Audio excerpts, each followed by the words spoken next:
Good morning, DGiT fam. Adam Dowd here, just back from my walking audio tour of the 5G that could have been, but alas, never was. This podcast is publishing late, and that's because I've been out hunting all the G's for you, my dear listeners, and I had a Zoom H5 recorder along with me, this podcast not sponsored by Zoom, to document my travels. The problem is, the mics on that recorder aren't very good and pick up a ton of wind, both from the atmosphere and from my face hole. So the audio in some cases was a little rough, and in other cases, unusable. So, I'll be cutting in from time to time to narrate the happenings. In the meantime, enjoy my audio tour of downtown Chicago, and yeah, there's some 5G in there too. I am in the car of Andy Choi, PR bigwig for Verizon. Bigwig? You betcha, bigwig. And he is my personal guide on this tour of 5G in Chicago. And Andy, let me just ask you a question. We saw a number of tech journalists come to Chicago and test out 5G. How many of them did you drive? I'm just going to guess. Adam, you are the first, I believe. First and only, I would like to point out. That's how special I am, and that's how special this podcast is. White glove service. White gloves, right? You're not wearing white gloves. I know. Enough to wear gloves. I'm ruining the mystique here. But anyway, so we are going to take you through an audio tour of 5G in downtown Chicago. So stay tuned. And of course you're going to stay tuned. That's how this works. But we'll be right back. You are the first. We're 134 episodes in. You are the first guest of the DGiT Daily Podcast. Isn't that exciting? That's crazy. So you're like my first, ride-share journalist, and I'm your first podcast guest. This is incredible. Now, it's not that incredible because, honestly, this is a news show. It's not really a guest type of format, but I just wanted to take a moment to recognize the gravity of the situation. Is that, we're officially now a guest-worthy show. And a mobile podcast at that. I mean, is there any other kind? That's true. Oh, it's so magical. Just like 5G. We'll be right back. Andy and I have just arrived at the Verizon store in downtown Chicago on the Magnificent Mile, and I am across the street from the tallest building in Chicago that doesn't have a stupid name, and yes, I'm looking at you, Willis Tower. We are right across the street from the John Hancock building, and we are going to start our testing. Gentlemen, start your engines. And just for giggles, inside the Verizon store, and granted this is inside the Verizon store, so don't panic, we will do this outside, but we have Verizon 5G, 420 megabits per second down, 25.8 megabits per second up, and T-Mobile, 12 megabits per second down, and 9.72 megabits per second up. Yeah, I thought you'd do better than that, T-Mobile. Completed a real-world test out in the cold, and it's 142 megabits per second down. We're going to call that one less than impressive. Across the street, we got 184 down. Still, not the 300 that we were looking for. That's all right. Kind of. It's actually not really. In a taxi, repositioning to sunny Millennium Park. We'll see how well that goes. Couldn't get much worse. Sorry, Andy.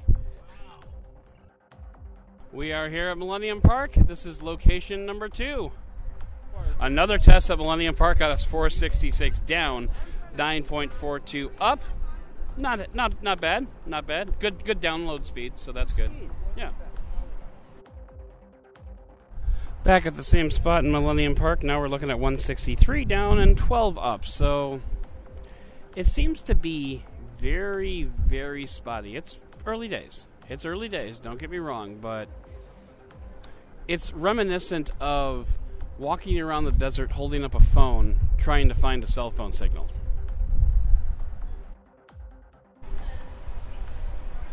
We are moving on to location number 3, strolling down Madison Avenue towards the Civic Opera House and the place of my former employment. Not that I'm bitter or anything. So far, we're I'd say we're 1 for 2 in terms of locations. We did get into the 400s in that last spot, but it was hard to replicate, to put it politely. But we're going to see if we have any better luck near the corner of Madison and LaSalle. So that was the first two locations. After that, we moved on to the Thompson building, where I hoped to find 5G or lunch, but found neither. Outside, near two other 5G towers, we saw speeds of about 60 gigabits per second and 180 gigabits per second. The latter certainly better than the former, though neither very good. Though it should be mentioned, a speed test on T-Mobile in the same place yielded results of between 3 to 12 gigabits per second, so it needs to be said that 5G is better, but the spottiness of actually finding a good signal was quite off-putting. After strolling around the city, Andy and I have returned to the relative safety and warmth of the Verizon store on Michigan Avenue across the street from the Hancock. And here, not surprisingly, we are getting 466 megabits per second download, 24.7 megabits per second upload. So, what's going on? That's a good question to ask. And so the good news is that PR man supreme Andy has called in the network engineers who are coming down to try to diagnose the issues that we saw today. Now, it should be mentioned that during our testing, we used 3 different Moto Z3s and 3 different Moto mods. So it's not like we were working with defective hardware. We're still testing at home base now, where we got super fast speeds. We're trying to download a few things and seeing how long that takes. Once returning to home base at the Verizon store, we performed some speed tests under more laboratory conditions. We saw speeds of 480 gigabytes per second down. We downloaded half a season of Stargate Universe in 10 minutes. We downloaded 14 gigabytes of data from OneDrive in under 10 minutes. These are really impressive speeds, though arguably not as impressive as the advertised, "You can download a season of Game of Thrones while your plane is on the tarmac." But our quest wasn't over. We wanted to check out our first outdoor location one more time. And while we were there, we learned something. So, funny story. We went and checked out our first, what'd you call that, a hotspot? Not hotspot. Our first 5G area, our first network location, our first tower location, whatever you want to call it. The first place we went after we left the store. We went back. We wanted to see, was it just a fluke, or were we seeing like real results there? So we rolled up, we busted out the phones, we ran the tests. Still the same, right around 60, 70, 80 gigabits per second down. Good speeds, not 5G speeds. So we're like, oh man, all right, let's just head back to the car. So we're walking back to the car. Just then, we see another gentleman with a Moto Z3 and a Moto mod holding up the phone. And we're like, hey, what you doing? He's like, I'm with Verizon. And we're like, yeah, so are we. So he was the network engineer that PR man extraordinaire Andy had called out and said, hey, we got some network issues. What's up? He was out there to check on it. And he was downloading at 300, 400 gigabits per second. Easy. No worries at all. Wait, what's going on? So we get out our phone.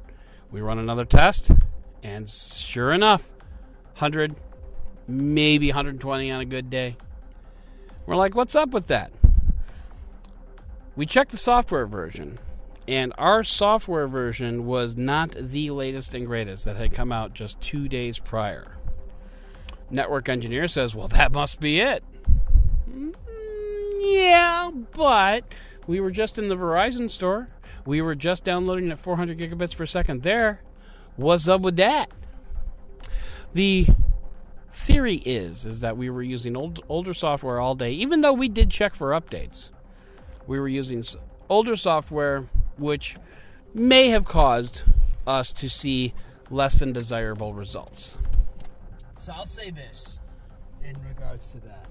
It further demonstrates the handful of outside factors that go into making sure the network is running properly. And as you saw with different apps, with different geographic locations, and now, with device manufacturers, the puzzle that is 5G is one that continues to be worked in ways that improves every day, but at the same time you'll have moments that aren't exactly going to be congruent to success. Boys and girls, that's called spin. We'll be back for some final thoughts. So, now that I am being piloted home by Andy, the PR man extraordinaire, where does that leave us? What did our testing teach us today? Our testing taught us that 5G is here, but 5G is not quite here yet. 5G is going to be great, but 5G is not great now. That's not necessarily a bad thing. Like so many other things in technology, these are early days. We're beta testers right now. We are trying to figure this out just as much as the people that are trying to provide it for us. Our testing in the lab was good. Our testing showed that those speeds can make a real difference when it comes to downloading files, when it comes to trying to access data in almost real time. That was great. But when you go out into the field and when you're outside of the laboratory, things go wrong. It just happens. And as for the software issue at the end, does that answer all the questions? Were we just on older software? I'd say yes and no. I would say yes, we were on older software. Yes, it probably did affect our ability to get the most out of the 5G internet connection. But will the average consumer necessarily be on top of every single update? No. There's average consumers out there that are probably still running 3-year-old versions of Android. And it's just because you have to work for the lowest common denominator here. So, I guess in the words of Apollo 13, we're going to call today a successful failure. We went out and we tested 4G. We got some good results and we got some not so good results. That doesn't mean I'm necessarily going to close the book on 5G and tell everybody in the world that it's terrible. It's not. When it works great. We just need to get to a point where it works always, and we are not there. And I'll add this, Adam. Baby steps, obviously. You know, we've opened the door now. We're on the ground floor, as you mentioned. And every day will be an improvement. But as you know, there are variables to every situation. And hopefully, with each new day, as we continue to build out, you know, bigger and better speeds and more access for everyone. But a fair assessment of what we experienced today, for sure. So should you go out and buy a 5G phone today? No. See, I would disagree with that, for sure. Oh, yeah?